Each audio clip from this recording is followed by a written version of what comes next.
जो ठुल्ठुला महलहरू हाम्रा हुन्, यिनी ठुल्ठुला जमिन जग्गाहरू हाम्रा हुन्, सबै यिनी पछि बाँड्ने हो। हामी सङ्घर्ष गर्ने। भोलि यिनी तराईका ठुल्ठुला अब घरहरू, यिनी उद्योग कलखानाहरू सबै हाम्रा हुन्। हाम सब सर्वहारा वर्ग, गरिबी वर्गहरू चाहिँ बाँड्ने हो सबै भन्ने यस्तो थियो।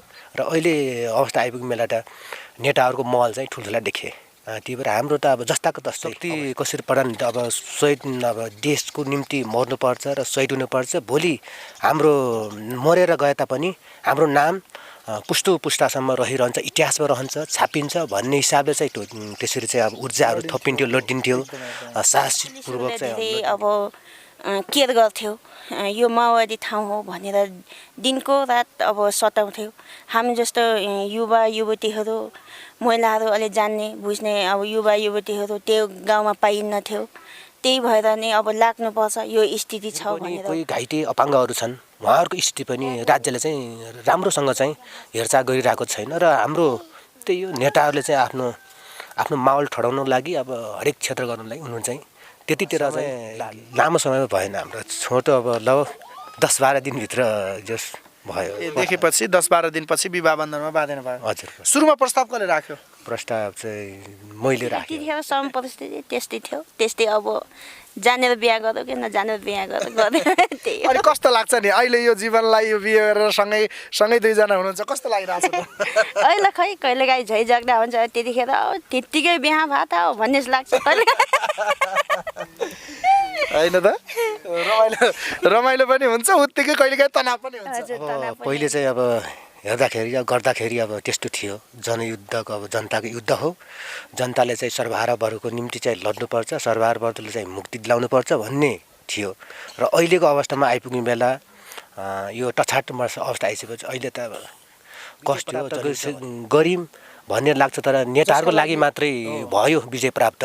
र सर्वहारा वर्ग र श्रमजीवी वर्ग, गरिखाने वर्गहरू चाहिँ यो विजय प्राप्त भएन। फर्किसकेपछि जस घरमा आइसकेपछि गृहस्थी गर्ने समयमा यताबाट मजदुर गरेर खाने समय जस स्थिति चाहिँ। दर्शकबिन नमस्कार, हामी यति बेला त्यो एउटा इतिहास जसले 10 वर्ष सशस्त्र युद्ध गरेर अन्यायमा परेकाहरूका लागि न्याय दिने, भनौँ खान नपाउने, लाउन नपाउनेहरूको वर्गीय सङ्घर्षबाट माथि आएको एउटा आन्दोलन, एउटा युद्ध जसलाई तत्कालीन नेकपा माओवादीले जनयुद्ध पनि भन्ने गर्छ।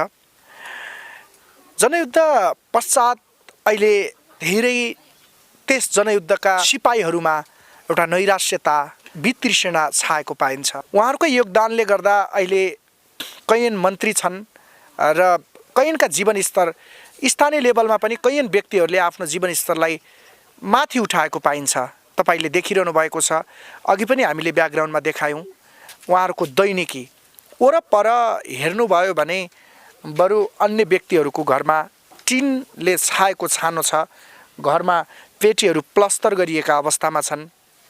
वरपर उहाँहरूको घर मैले अघि पनि देखाएँ ब्याकग्राउन्डमा, छानोले छाएको घर छ, नजिकै गोठ छ र यहीँनिर नजिकै पशु चौपायाहरू बाँध्ने गर्नुहुन्छ, सँगसँगै आफू नजिकै बस्ने गर्नुहुन्छ। दुईजनै स्क्रिनमा देखिरहनु भएको छ, उहाँहरू दुईजनै यो देशको परिवर्तनका निमित्त, जसले गरिब निमुखा उत्पीडनमा परेकाहरूका लागि न्यायका लागि आवाज उठायो, एउटै स्तरमा पुग्ने एउटा सपना बाँड्यो, जसले गर्दा मर्न पछि नपरेर आफ्नो ज्यानको बाजी लिएर हिँडेका एउटा सिपाही मात्रै होइन, उहाँहरूको दुईजनै उहाँहरू युद्धको एउटा सिपाही हुनुहुन्छ, जसले गर्दा यी यस्तै पात्रहरूले गर्दा आज यो जनयुद्ध भन्न पाएका छन्। नेकपा माओवादी, तत्कालीन नेकपा माओवादीले आफ्नो परिवर्तनको नाम दिन पाएका छन् र यसैलाई अझ भन्छु म भजाउन पाएका छन्, जसले उनीहरूको जीवनस्तर त उठ्यो, तर हेर्नुहोस् उहाँहरूको जीवनस्तर कस्तो छ। आउनुहोस् कुराकानी गर्छौँ। शुभ नाम? मेरो भिउलाल पुन, पार्टी नाम कैलाश पुन हो। सरी, भिउलाल पुन, पार्टीमा चाहिँ कैलाश, कमरेड कैलाश होइन त? हजुर, कमरेड कैलाश भनिन्थ्यो नि त, होइन? हजुर। तपाईँ चाहिँ आफ्नो कस्तो उमेर अवस्थामा प्रवेश गर्नुभयो र कति वर्ष यो पार्टीलाई योगदान अथवा यो युद्धको समयमा योगदान पुर्याउनु भयो? मैले अब 21 वर्षदेखि चाहिँ 21 वर्ष उमेर भएको थियो त्यतिकै प्रवेश 21 वर्ष उमेरमा हजुर र मैले 15-16 वर्ष चाहिँ अब दिएँ अब पार्टीमा योगदान भयो। भन्नाले कति सालको कुरा हो तपाईँ प्रवेश गर्दै गर्दा पार्टीमा? पार्टीमा म 56 सालमा होमिनु भयो। कति वर्ष सेनामा डाइरेक्ट सेनामै जानुभयो कि अथवा बिचमा सङ्गठनमा काम गरेर युवा सङ्गठनबाट सुरु गरेर पछि त्यहाँ पुग्नुभयो? वाइसएल हुँदै अब मिलिसियाको सङ्गठन हुँदै त्यसपछि म सेनामा गएको। एउटा 10 वर्ष इतिहास छ जुनलाई जनयुद्धको नाम पनि दिइएको छ होइन, जनताको युद्ध भनिएको छ। के लाग्छ साँच्चैकै त्यो जनयुद्ध रहेछ? अब पहिले चाहिँ अब हेर्दाखेरि गर्दाखेरि अब त्यस्तो थियो, जनयुद्धको अब जनताको युद्ध हो, जनताले चाहिँ सर्वहारावर्गको निम्ति चाहिँ लड्नुपर्छ, सर्वहारावर्गले चाहिँ मुक्ति दिलाउनुपर्छ भन्ने थियो। र अहिलेको अवस्थामा आइपुग्ने बेला यो टछाटमा अवस्था आइसकेपछि अहिले त अब कस्तो हो जनयुद्ध भन्ने कुरा अब जनयुद्ध भन्दा पनि नेता युद्ध भएछ नि त। बुझेर हो कि नबुझेर हो अब यस्तो खालको अवस्थामा चाहिँ आयौँ हामी। त्यो बेलामा तपाईँहरू पार्टीकै लागि अथवा यो देशको परिवर्तनका निमित्त जनताका निमित्त भनेर होमिने जोस चाहिँ कहाँबाट प्राप्त हुन्थ्यो? मर्न पछि नपर्ने गरी होइन, आफ्नो ज्यानको बाजी लगाएर त्यसरी चाहिँ लड्ने शक्ति अथवा त्यो एउटा ऊर्जा कसरी प्राप्त हुन्थ्यो तपाईँहरूलाई? अब शक्ति कसरी प्रदान, अब शहीद अब देशको निम्ति मर्नुपर्छ र शहीद हुनुपर्छ। भोलि हाम्रो मरेर गए तापनि हाम्रो नाम पुस्तु पुस्तासम्म रहिरहन्छ, इतिहासमा रहन्छ, छापिन्छ भन्ने हिसाबले चाहिँ त्यसरी चाहिँ अब ऊर्जाहरू थपिन्थ्यो, लडिन्थ्यो, साहसपूर्वक चाहिँ लडिन्थ्यो। र अहिले यहाँसम्म आइपुग्ने बेला अब जब हाम्रो यहाँका सबै शहीदहरू भएको छन् तर नाम यसो हेर्ने बेला देखिँदैन। त्यही हो अब दुःखले अहिले हिजो शहीद भएका नामहरू पनि आउँदैनन् भन्ने आउँदैनन् तिनी। यो तपाईँलाई कस्तो लाग्छ? अहिले तपाईँले कुरा उठाइसकेको सन्दर्भलाई जोड्न चाहे मैले। हिजो जुन शहीदको सपना अथवा हिजोको शहीदका सपना पुरा गर्छौँ भनेर तपाईँहरू त बिचमै आधा शहीद हुनुभयो, आधा तपाईँहरू माथि आउनुभयो, फेरि तपाईँहरू पनि केही बसेर अलि माथि पुग्नुभयो। यो चरण त चलिरह्यो। ती शहीदहरूका सपनाका निमित्त अझ बढी जोस आयो तपाईँहरूलाई लड्न होइन, उनीहरूका सपना पुरा गर्छौँ भनेर लाग्नुभयो। तर आज शान्ति प्रक्रियामा आइसकेपछि राज्यले ती शहीदलाई समेत चिनेन भन्नुहुन्छ तपाईँ। के भन्नुहुन्छ यो बेलामा? कस्तो लाग्छ, कस्तो महसुस भइरहेको छ? अब शहीद परिवारहरूले चाहिँ कुन अवस्थामा छ, के छ, र सबै स्वास्थ्यको स्थिति होइन, अब आर्थिक स्थिति अब हरेक क्षेत्रमा चाहिँ अब देखिरहेको छैन। र फेरि पनि कोही घाइते अपाङ्गहरू छन्, उहाँहरूको स्थिति पनि राज्यले चाहिँ राम्रोसँग चाहिँ हेरचाह गरिरहेको छैन। र हाम्रो त्यही हो, नेताहरूले चाहिँ आफ्नो माहौल ठडाउनको लागि अब हरेक क्षेत्र गर्नको लागि उनीहरू चाहिँ त्यतितिर चाहिँ लागे। तपाईँलाई अहिले आएर उनीहरूले आफ्नो महल बनाउनका निमित्त, आफू समृद्धि बन्नका लागि, राष्ट्र समृद्धि र जनताका निमित्त लडिएको रहेनछ अथवा उनीहरूले त्यो किसिमको तपाईँहरूलाई ऊर्जा दिएका रहेनछन् भन्ने अहिले लाग्छ अहिले आएर होइन त? हजुर हजुर, अहिले त्यही लाग्छ मलाई। सबै चाहिँ हेर्नु बेला अब स्थिति के हो कस्तो हो भन्ने हरेक ठाउँमा अब जाँदिनन्, कुना कुनामा घुम्दिनन् होइन। उठाउने र लडाउने बेला अब उनीहरू चाहिँ अब कुना कुनामा चाहिँ जाने गरे उनीहरू चाहिँ। त्यो बेलाको याद आयो, हामीले पनि सुन्ने गर्थ्यौँ, हामी पनि बाल्यावस्थामै थियौँ होइन, एउटा युवा अवस्थामा प्रवेश गर्दै गर्दाको बखत हो। हामीले पनि अलिअलि सम्झना त छ त्यो युद्धको समय होइन। त्यो बेलामा कस्ता खालका आश्वासनहरू, अब तपाईँ हुन त एउटा पार्टीकै जिम्मेवार कार्यकर्ता अझै पनि हुनुहुन्छ, त्यही पार्टीले सञ्चालन गरेकै एउटा युद्ध थियो। नठगेर भन्नुहोस् न, हामीले सुन्ने गर्थ्यौँ जसले घर पोत्छ उसकै घर हुन्छ, जसले हलो जोत्छ उसकै खेतबारी हुन्छ, यहाँ कोही गरिब धनी कोही भन्ने हुँदैन भन्ने यस्ता खालकालाई आश्वासन दिइन्थ्यो। र उनीहरू लड्न त्यस कारणले पनि पछि परेनन् किनभने नेपाल नै गरिबको बाहुल्यता बढी थियो, त्यस कारणले गरिबहरूले हो साँच्चै त्यस्तो हुन्छ भने किन नलड्ने त, किन मर्न पछि नपर्ने त भनेर लड्न पुगे भन्ने छ। कस्ता खालका आश्वासन दिइन्थे यी बाहेक अरू केही, अथवा कस्ता खालका आश्वासन दिइन्थे? आश्वासन भन्नाले यही लगभग कस्ता थिए? जो ठुल्ठुला महलहरू हाम्रा हुन्, यिनी ठुल्ठुला जमिन जग्गाहरू हाम्रा हुन्, सबै यिनी बाँड्ने पछि बाँड्ने हो। हामी सङ्घर्ष गर्ने, भोलि यिनी तराईका ठुल्ठुला अब घरहरू, यिनी उद्योग कलखानाहरू सबै हाम्रा हुन्, हाम सब सर्वहारा वर्ग गरिबी वर्गहरू चाहिँ बाँड्ने हो सबै भन्ने यस्तो थियो। र अहिले अवस्था आइपुग्ने बेला त नेताहरूको महल चाहिँ ठुल्ठुला देखे। त्यही भएर हाम्रो त अब जस्ताको तस्तै अवस्था हाम्रो चाहिँ अवस्था चाहिँ माथि बरु हिजो यो काम गरेर आफैले केही कमाउन पाएको भए आज टिन लाग्थ्यो होला घरमा होइन लाग्थ्यो होला यो घरको के भन्छ प्लस्तर भएको हुन्थ्यो होला आँगन सफा हुन्थ्यो होला होइन यो के अरे पेटीको डिल राम्रो बन्थ्यो होला तर आज त्यो गर्न पाइएन सकेन उमेर चाहिँ अब त्यो 15-16 वर्ष हुँ बिताइसकेपछि युद्धमा बिताइसकेपछि अब हाम्रो फर्केर आउने बेला घरको स्थिति चाहिँ अब फेरि जिरोबाट सुरु गर्ने भयो हामीले एकदम पहिलेदेखि गर्दै भयो यो अवस्था चाहिँ हुने थिएन हामी हुन्थेन हो नि र अहिले चाहिँ जिरोदेखि अब स्टार्ट गर्ने भयो हामीले युद्ध लडेर आफूलाई विजय प्राप्त गरेको महसुस हुन्छ कि पछुतो लाग्छ पश्चाताप लाग्छ अब युद्ध लडेर विजय प्राप्त त गर्यो जस जनताको निम्ति देशको निम्ति त हत्या हिंसा गर्नु न यो ठिक हो विजय प्राप्त तर विजय प्राप्त गरिम भन्ने लाग्छ तर नेताहरूको लागि मात्रै भयो विजय प्राप्त र सर्वहारा वर्ग र श्रमजीवी वर्ग गरिखाने वर्गहरू चाहिँ यो विजय प्राप्त भएन भन्ने लाग्छ हामीले खास आजको यो कार्यक्रमको उद्देश्य मैले यो तपाईँको घरमै आएर किन यो रिपोर्ट तयार गरिरहेको छु भने विगतमा जसले आफ्नो ज्यानलाई बाजी लगाएर युद्ध लड्यो जसले यो परिवर्तन अझ यो केही परिवर्तन त तपाईँहरूकै उपज पनि हो होइन 10 वर्ष सशस्त्र युद्धले हिजो पिल्सिएर बसेका जनताहरू आज बोल्न सक्ने भएका छन् टाठाबाठा भएका छन् जातीय वर्गीय सङ्घर्षबाट अलि माथि उठेको छ होइन यो प्राप्ति त भएको छ के लाग्छ अब तपाईँको दैनिकी जनजीविका कस्तो छ भनेर बुझ्न आएका हौँ हामी कस्तो छ तपाईँले फ्याक्ट भन्नुहोस् न हिजो जनयुद्ध लड्न जाने बेलाको अवस्था र आज आएर तपाईँको यो आर्थिक अवस्थादेखि लिएर कस्तो छ आदरणीय दर्शकहरूलाई सुनाइदिनुहोस् न कसरी दिन काटिरहनु भएको छ कसरी आफ्नो घर गृहस्थी गुजारा गरिरहनु भएको छ यसको बारेमा बताइदिनुहोस् पहिलेको अब युद्धमा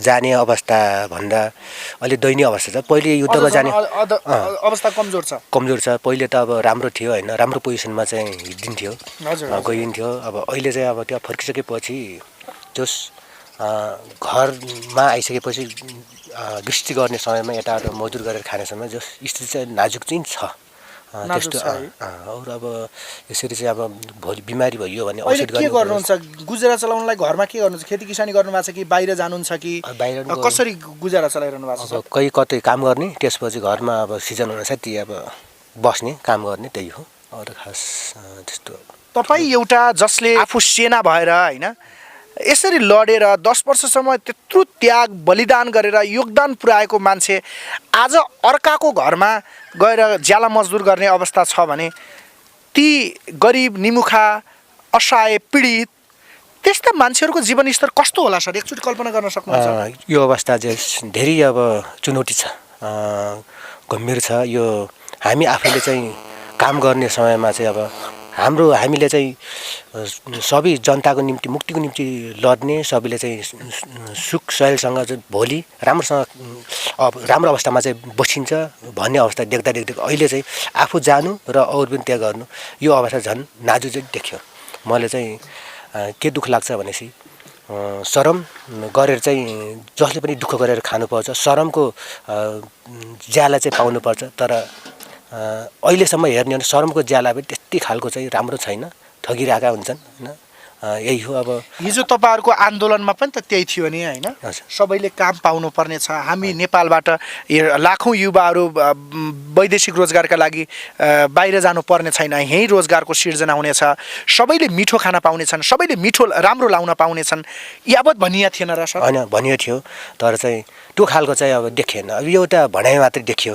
तर त्यस्तो खालले चाहिँ अब आज यी मिठो खाने मिठो लाउने कसले पायो यो 10 वर्ष सशस्त्र युद्धले कसलाई मिठो खाने मिठो लाउने राम्रो हस्पिटलमा पुग्ने होइन शिक्षा स्वास्थ्य आधारभूत आवश्यकताहरू राम्रोसँग उपभोग गर्न पाउने को चाहिँ भयो जनताले त पाएनन् नि होइन जनताले त पाएनन् अब केही नेताका चाहिँ आसपासीहरूले चाहिँ पाए आफूले त अब पाएनन् सब जनताले त पाएनन् र हामीले पनि अब पाउने कुरो पनि भएन यस्तो खालको छ उनीहरूले चाहिँ अब नजिकको मान्छेहरूले चाहिँ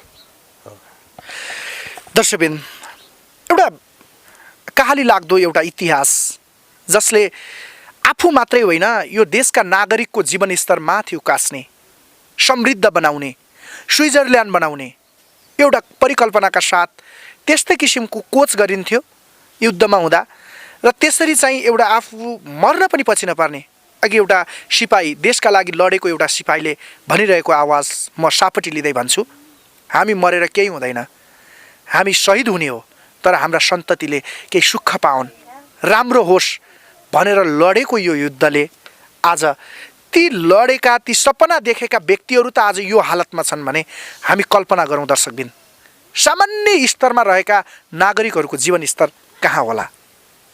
निकै नै कहाली लाग्दो छ इतिहासले साँच्चीकै परिवर्तन दिन सकेन दर्शकबिन।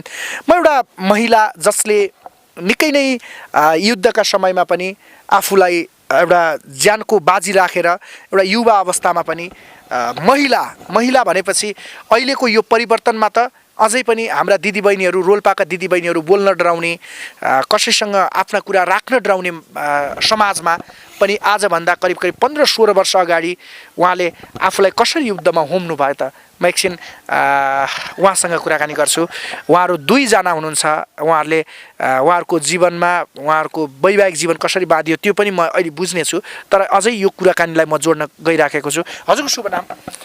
मेरो सुमित्रा पुन। सुमित्रा पुन, तपाईँलाई पार्टीको नाम के भनिन्थ्यो त्यो बेलामा? सङ्गठन हिँड्ने बेला त उपनाम हुने हुन्थ्यो। हजुर, शर्मिला। सुनिता पुन, शर्मिला होइन, सुमित्रा पुन। सुमित्रा पुन, शर्मिला भनिन्थ्यो। हजुर। अनि तपाईँले पार्टीमा रहँदा कस्तो खालको भूमिका निभाउनु भयो? मैले अब त्यत्तिकै अब त्यहाँ अब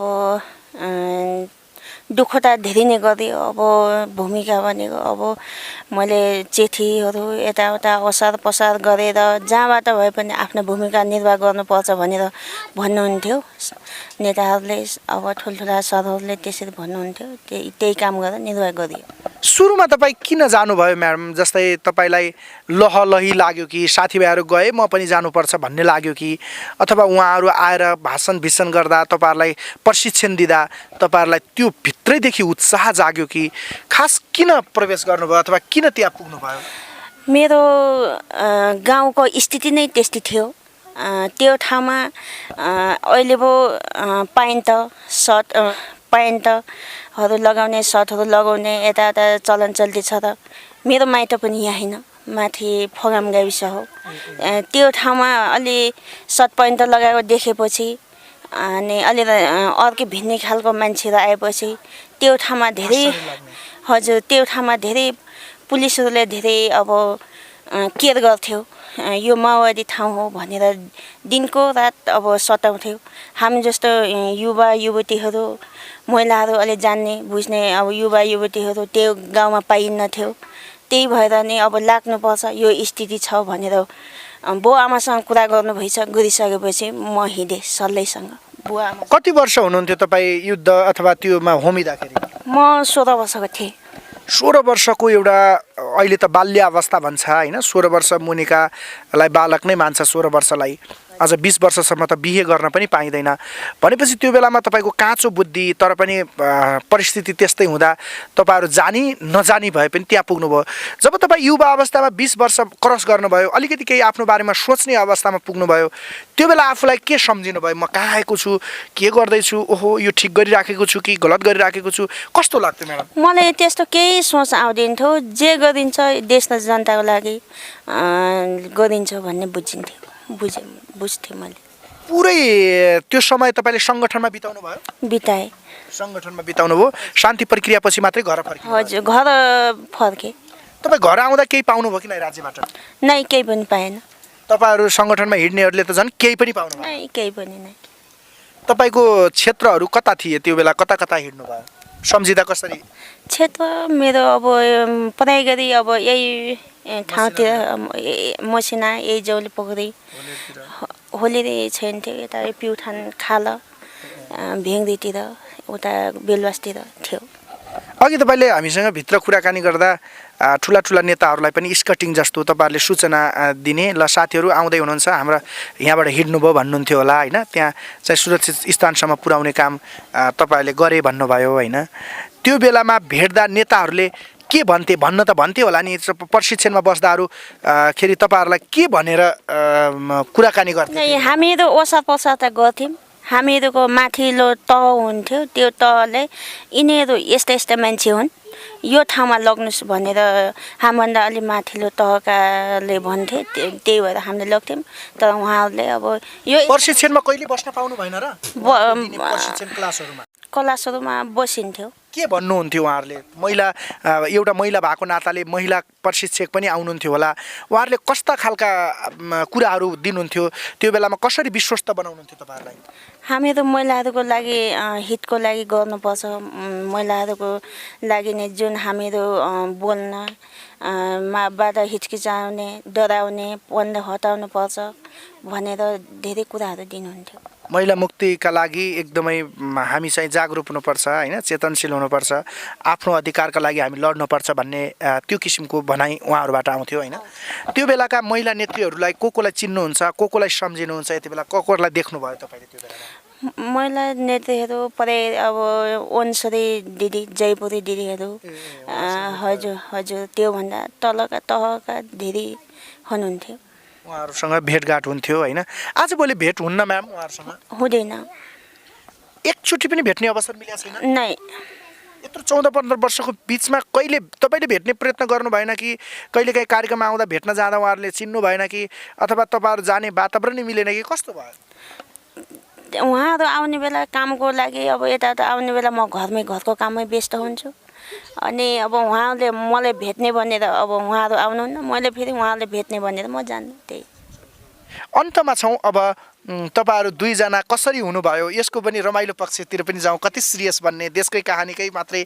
कुराकानीले अलिकति हामीलाई माहौल चाहिँ नरमाइलो बनाइराखेको बेलामा अलिकति तपाईँलाई पनि सिरियसतर्फ लगिरहेको सन्दर्भमा तपाईँहरूको भेट चाहिँ कहाँबाट भयो दाइ हामी यी सङ्गठन क्षेत्रबाट भयो पहिले कहाँ भेट्नुभयो हामीले उहाँलाई म घाइतेहरूलाई चाहिँ बोकेर जाने बेला तपाईँ घाइते हुँदा उहाँले बोक्नुभयो होइन अर्को साथी घाइते हुने बेला बोक्ने बेला उनी चाहिँ सञ्चारमा रहेको त्यहीबाट भेट भयो अनि बिहे गर्ने प्रस्ताव कसरी भयो कति समयसम्म तपाईँहरूले एकअर्काले हुन्छ नि त त्यसलाई पनि अब लभकै कुरा गरौँ होइन माया प्रेममा कति समयसम्म रहन पाउनु भयो समय लामो समयमा भएन हाम्रो छोटो अब लगभग 10-12 दिनभित्र जस भयो देखेपछि 10-12 दिनपछि विवाह बन्धनमा बाँधेन भयो हजुर सुरुमा प्रस्ताव कसले राख्यो प्रस्ताव चाहिँ मैले राखेँ बिहे गर्नुपर्छ भन्नुभयो अनि दिदी तपाईँले त्यो दिन सम्झिनुहुन्छ अहिले दाइले कुरा गरेको सम्झिन्छु कस्तो थियो उहाँ त्यतिखेर सम परिस्थिति त्यस्तै थियो त्यस्तै अब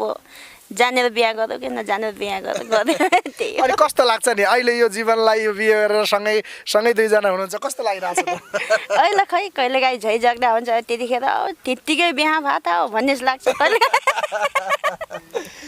होइन त रमाइलो पनि हुन्छ उत्तिकै कहिलेकाहीँ तनाव पनि हुन्छ हजुर तनाव पनि हुन्छ रमाइलो भेटाइदिया भए पनि हुन्थ्यो त्यो त कति हो जनताको बिहा बिहे कसरी गरियो त्यो बेलामा जनवादी बिहे भन्ने हुन्थ्यो जनवादी बिहेको बारेमा थोरै बताइदिनुहोस् न कसले बताइदिनुहुन्छ हामीलाई कस्तो हुन्थ्यो जनवादी बिहे भने के हो कसरी गरिन्थ्यो जनवादी बिहे भने हामी 5 जोडीको भएको हो हाम्रो सँगै 5 जोडीको बिहा भयो अब जोस् हामी एक आपसमा चाहिँ कसैले पनि धोका नदिने र टी सर्टहरूको प्रति टिका पनि अब यी रातो टिका सर्टको रगतबाट रङ्गिएको टिका लगाएर चाहिँ भोलि चाहिँ कसैले पनि दायाँ बायाँ नगर्ने बदमासी नगर्ने त्यो हिसाबले गर्दै कसम खाएर चाहिँ बिहा बन्धनमा चाहिँ बाध्य हो त्यतिखेर तपाईँहरूले बिहे गर्दा तपाईँको बिहेमा को आउनु भएको थियो भन्नाले त्यो बिहे गराइदिन ठुला नेताहरू आउनुहुन्थ्यो भन्ने हुन्थ्यो होइन को हुनुहुन्थ्यो त्यति बेला नेताहरू त्यही अविनाश हुनुहुन्थ्यो त्यसपछि अरू यहाँका एरिया इन्चार्जहरू हुनुहुन्थ्यो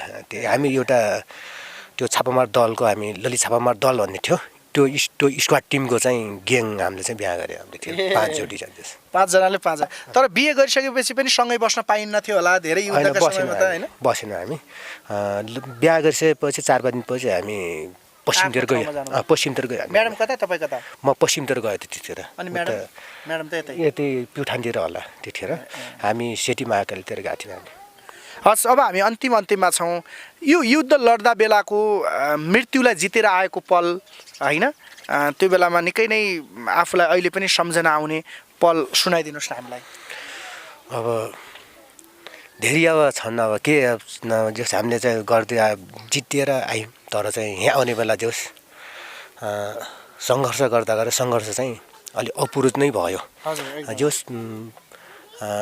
ठुली प्राप्ति भयो भन्ने म ठान्दिनँ छैन तर चाहिँ आफ्नो चाहिँ पीडा चाहिँ कोही नजाने भयो त्यही भएर चाहिँ युद्धमा लडेको अथवा मृत्युलाई जितेर आएको दिनको घटनाको सम्झना मैले गर्न चाहे हजुरलाई कुनै ठाउँमा आफू गएको खाएर रुकुम खाएरसम्म तपाईँको सहभागिता भयो भन्ने छ होइन हजुर कुनै दिनको याद गरौँ न हामी रुकुम खाएर कि हामी पहिले अब त्यस विजय हासिल गर्नलाई 61-62 हामी गण्डकतिर गयौँ हामी बुटोल यतौलिया सायदतिर होइन त्यहाँ गएर बाटोमा अब हामी उ गऱ्यौँ त्यहाँबाट विजय हासिल गरिसकेपछि उति पूर्वबाट हामी यो राप्ती क्षेत्रमा प्रवेश जोस् विजय चाहिँ भयो भनेर चाहिँ 61-62तिर उता ढाडमा गण्डक ढाडमा टेकेर टाउकोमा चाहिँ हान्नुपर्छ भन्ने त्यो नीति त्यो अभियानलाई चाहिँ त्यो विजय प्राप्त गरेर चाहिँ त्यहाँ फर्क्यौँ त्यही चाहिँ सम्झना छ हामीले चाहिँ फर्किसकेपछि खुसी पनि भएको मृत्युलाई जितेर आएको र ठाउँ ठाउँमा चाहिँ कार्यक्रम गर्दै हिँड्दै सेनाहरू चाहिँ आएको हस् म थोरै दिदीसँग पनि कुरा गर्छु जस्तै तपाईँले त सुराकी जस्तै पनि भनौँ होइन